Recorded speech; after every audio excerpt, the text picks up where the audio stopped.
सिद्धेभ्यः। ओम नमः सिद्धेभ्यः। ओम नमः सिद्धेभ्यः। जय बोलिए त्रिकालवर्ती त्रैलोक पूज्य विश्वाराध्य पंच परमेष्टि भगवान की, अनंतानंत सिद्ध परमेष्टि भगवान की, देवादिदेव विश्व प्रभु वर्तमान जिन शासन नायक श्री वर्धमान महावीर भगवान की, परम पूज्य चारित्र चक्रवर्ती आचार्य श्री शांति सागर जी मुनि महाराज की, परम पूज्य सिद्धांत चक्रवर्ती श्वेत विचाचार्य गुरुदेव श्री विद्यानंद जी मुनि महाराज की, अहिंसामय विश्व धर्म की,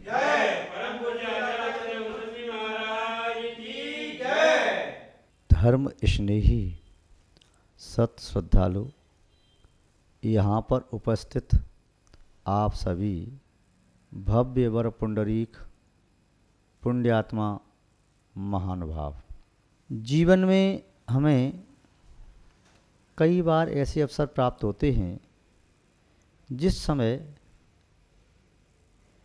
हमें यथेच्छ वस्तु का चुनाव करने का अवसर प्राप्त होता है। हम दो रास्ते के बीच में खड़े हैं, अवसर प्राप्त होता है हम इस रास्ते पर चलें इस रास्ते पर। दो वस्तु सामने होती हैं, चुनाव करने का अवसर प्राप्त होता है हम इसे चुने या ऐसे चुने। दो व्यक्ति सामने खड़े हैं, हमें चुनाव करने का अवसर प्राप्त होता है हम इसे चुने या ऐसे चुने। कई बार हमारे सामने दो विकल्प आते हैं और प्राय करके हर एक व्यक्ति उन दोनों विकल्पों में से या दो से अधिक विकल्प भी हों, उन सब में से एक का चुनाव करना हो तो उत्कृष्ट का चुनाव ही करता है। उस समय द्रव्य क्षेत्र काल भाव की अनुकूलता से क्या उसे उत्कृष्ट प्रतीत होता है, उसे चुन लेता है। मध्यम को भी नहीं, जघन्य को भी नहीं। अच्छाई अच्छी होती है, अच्छी बात है, किंतु अच्छाइयों से बढ़कर के भी संसार में और कुछ अच्छा होता है। उस अच्छे से भी अच्छे को प्राप्त करने वाले व्यक्ति संसार में बहुत कम होते हैं। आप जानते हैं बुराइयों का रेशो बहुत है। बुराई को चाहने वाले, करने वाले, कहने वाले, सुनने वाले, सोचने वाले बहुत हैं। अति अल्प प्रतिशत अच्छाई को ग्रहण करने वाले, सुनने वाले, करने वाले और उसे आचरण में लाने वाले होते हैं। उससे भी अत्यल्प अच्छाइयों का जो निचोड़ निकलता है सार, उस अच्छाई की भी अच्छाई को ग्रहण करने का भाव रखते हैं। और जो सबसे अच्छा है, सबसे अच्छा है, सबसे अच्छा है, ऐसी उत्कृष्ट वस्तु को तो संसार में कोई उत्कृष्ट व्यक्ति ही प्राप्त कर पाता है। उत्कृष्ट वह है जो उत्कृष्टता को प्राप्त कर ले। उत्कृष्टता वह है जो उत्कृष्ट व्यक्ति के पास हो। बुराई वह है जो बुरे व्यक्तियों के पास रहती है। बुरे व्यक्ति वे हैं जिनके पास बुराइयों का खजाना है। अच्छाई वह है जो अच्छे व्यक्ति से सुबह को प्राप्त होती है। अच्छे व्यक्ति वे हैं जो अच्छाई से सुबह को प्राप्त होते हैं। अच्छे से अच्छे व्यक्ति वे हैं जिनके पास अच्छाइयों का भी सार है, निचोड़ है, एसेंस है। कई बार व्यक्ति अच्छाई को ग्रहण करने की कोशिश करता है, जिसे ग्रहण करके मैं अच्छा बन जाऊं। और हम ऐसा सोचते हैं। कई बार अच्छाई भी ये सोचती होगी कि मैं किस अच्छे व्यक्ति के पास पहुंचूं, वह भी चुनाव करती होगी। अच्छाई जिसका चुनाव करके आती है, निस्संदेह वह व्यक्ति अच्छा होता है। जो व्यक्ति अच्छाई का चुनाव करता है, उस समय वह अच्छा माना जाता है। कदाचित वह बुराई का चुनाव कर ले किसी दूसरे विकल्प में, तो व्यक्ति फिर उतना अच्छा नहीं रह पाता। आप न केवल जीवन में अच्छाइयों का चुनाव करते रहो, अभी तो आप इतने अच्छे बन जाओ कि अच्छाई तुम्हारा चुनाव करने के लिए तुम्हारे पास आ जाए। महानुभाव, जीवन में जब भी आवश्यकता हो, जब भी अवसर मिले, तो आप अपने जीवन में उत्कृष्ट का चुनाव करने की कोशिश करते हैं, किंतु फिर भी हम आपको एक बात बताते हैं, एक तात्कालिक उत्कृष्ट होता है, एक दीर्घकालिक उत्कृष्ट होता है। दो मार्ग सामने हैं, एक मार्ग सामने 10 कदम तक ठीक है, बाद में पूरा खराब है। दूसरा मार्ग 10 कदम तक खराब है, बाद में सब ठीक है।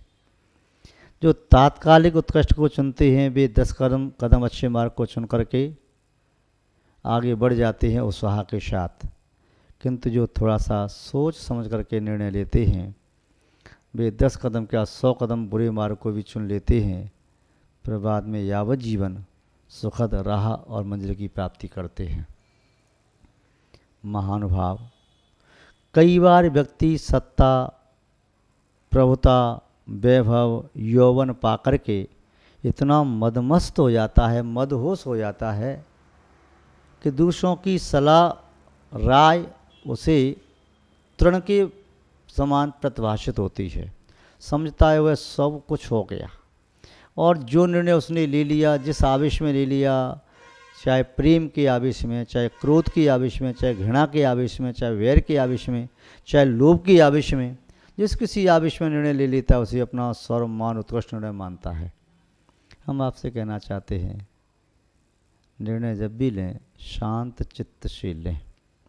आवेश में ली गए निर्णय संभव है बाद में पश्चाताप के कारण बन जाते हैं।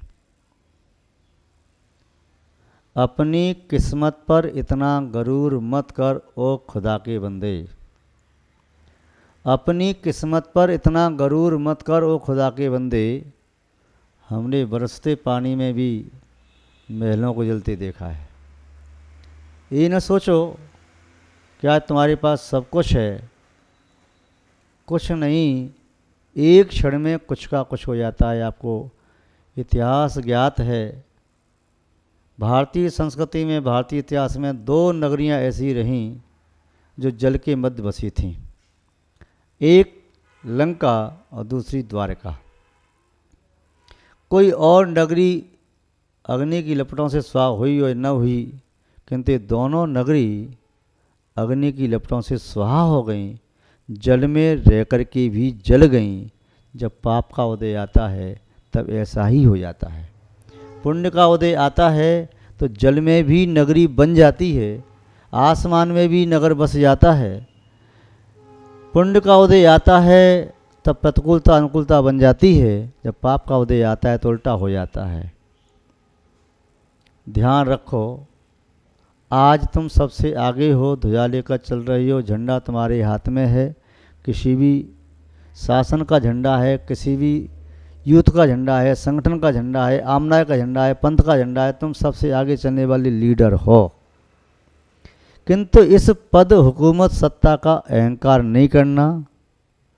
परेड जब होती है, एक क्षण में जब कहा जाता है पीछे मुड़, तो जो व्यक्ति सबसे आगे होता है वह सबसे पीछे हो जाता है, जो सबसे पीछे होता है वह सबसे आगे हो जाता है। किस्मत भी तुमसे कभी भी कह सकती है कि पीछे मुड़, तो हो सकता है कभी जो आप सबसे आगे चल रहे हो वो सबसे पीछे भी हो जाते हैं। आपने स्वयं देखा होगा, बड़े बड़े राजा सम्राटों को भी जब कर्म का उदय आता है तो भिक्षावृत्ति भी नहीं मिलती, मांगने से भीख नहीं मिलती।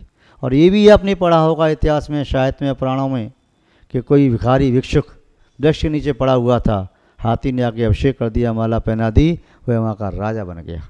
ये भी हो सकता है, कोई बड़ी बात नहीं। फिर भी उत्कृष्ट का चुनाव चुनने के लिए, जैसे कभी जीवन में मंत्र का चुनाव करने का अवसर आए, क्योंकि मंत्र वे एक शक्ति पुंज होते हैं जिससे असंभव कार्य भी संभव किया जा सके। मंत्र चाबी की तरह से होते हैं, चाबी छोटी दिखाई देती है किंतु सारे महल का राज खोलने वाली वही होती है, उसके बिना महल में प्रवेश नहीं है। मंत्र छोटे अणु की तरह से होते हैं, अणु बहुत बड़ा विस्फोटक हो जाए तो संहारक भी हो सकता है, और उसे मानव हित में उपयोग किया जाए तो मानव जाति का उत्थान उद्धार करने वाला भी हो सकता है। मंत्र के बारे में कहा, मंत्र वही सर्वश्रेष्ठ होता है जिस मंत्र में किसी व्यक्ति विशेष को नमस्कार न किया गया हो। मंत्र वही श्रेष्ठ होता है जिस मंत्र में कभी कोई याचना, वांछा, कामना न हो।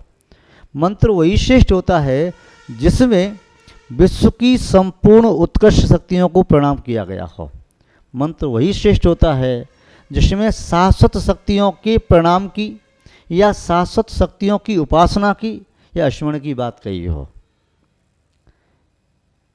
इसलिए मंत्र के बारे में अनेकों आचार्यों ने, विद्वानों ने, मनीषियों ने, साहित्यकारों ने, संतों ने, अरहंतों ने, भगवंतों ने, महात्माओं ने एक ही बात कही, मंत्र यदि उत्कृष्ट मंत्र है तो णवोकार मंत्र है। णवोकार को महामंत्र कहते हैं। णवोकार समम मंत्रम वीतराग समम प्रभम संवेदाद्रि समम तीर्थम न भूतो न भविष्यति। मानव के जीवन में 3 चीज़ की आवश्यकता पड़ती है कि आप कहते हैं रोटी, कपड़ा और मकान। भोगने के लिए वस्तु चाहिए, उपभोग की वस्तु चाहिए और ठहरने के लिए स्थान चाहिए। ये 3 तो परम आवश्यक हैं। भोजन आदि भोगने के लिए एक बार भोजन भोगने में आ गया, दोबारा भोग नहीं सकते। वस्त्र आदि, आभूषण आदि, वाहन आदि और सब चीज़ें, उपकरण आदि उपभोग की वस्तुएँ हैं और ठहरने के लिए स्थान। ये 3 चीज़ें यहाँ पर भी कह रहे हैं। मंत्र का प्रयोग कर सकते हैं अपने मन को सही गति देने के लिए, अपने मन को सही लक्ष्य का भान कराने के लिए, उस लक्ष्य को प्राप्त करना है। मंत्र आपको लक्ष्य की ओर इंगित करता है कि तुम्हारा लक्ष्य क्या है, तुम्हें कहाँ तक पहुँचना है। तो मंत्र के माध्यम से आप पहुँच जाते हैं। मंत्र के माध्यम से आपको आत्मा का वैभव दिखाई देता है कि तुम्हारी आत्मा का वैभव क्या है, तुम्हारा शाश्वत धन क्या है, तुम्हारी निजी पूंजी क्या है, तुम कौन हो, ये तुम्हें मंत्र के माध्यम से अवगत होता है। ये मंत्र हकीकत का भान कराने वाले होते हैं। लोग व्यर्थ में ही रखते हैं अपने घरों में आईने। लोग व्यर्थ में ही रखते हैं अपने घरों में आईने। अपनी हकीकत तो आंख बंद करके भी जानी जा सकती है। कौन व्यक्ति अपने बारे में नहीं जानता? आईने में बाहर का चेहरा जो दिख रहा है, क्या वास्तव में तुम वह हो? क्या वास्तव में तुम्हारी सत्यता है? कितने चेहरे बदलते हो दिन भर में। लगता है तुम्हारे बदलते चेहरे को देख करके तो मौसम भी शर्माता होगा। तुम्हारे बदलते चेहरों की स्पीड को देख करके तो गिरगिट भी बेचारा अपनी पराजय मान लेता है। नहीं यानी क्या क्या चलता रहता है। जितनी जल्दी आकाश में बादल उड़ते हुए नहीं बदल पाते, उससे ज़्यादा तीव्र गति में आपके चेहरे बदल जाते हैं और आपके मन के भाव बदल जाते हैं। शायद नदी में, तालाब में, समुद्र में लहरें उतनी जल्दी नहीं बदलती हैं जितनी जल्दी आप बदल जाते हैं। इसीलिए किसी कवि ने कहा,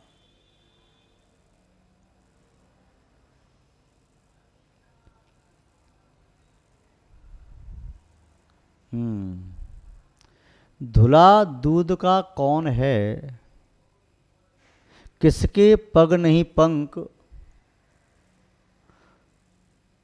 कुछ गिरगिट के बाप हैं, कुछ बिच्छू के डंक। संसार में जो एक दूसरे पर कीचड़ उछालने की कोशिश करते हैं, उन्हें अपने गलेबान झाँक करके देख लेना चाहिए। अपनी आंख बंद करके अपनी तस्वीर देख लेना चाहिए। शायद वे फिर कभी जीवन में किसी पर कीचड़ उछाल भी ना पाएँ।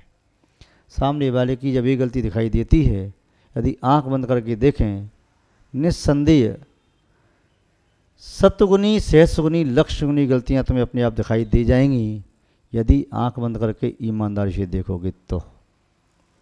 महानुभाव, यहाँ कहा उत्कृष्ट मंत्र णवोकार मंत्र। जीवन में अनुकूलता प्रतिकूलता आती हैं। कभी आपका समय अनुकूल भी होता है, कभी प्रतिकूल भी होता है। सूर्य प्रातःकाल उगता है, संध्या काल में ढल जाता है।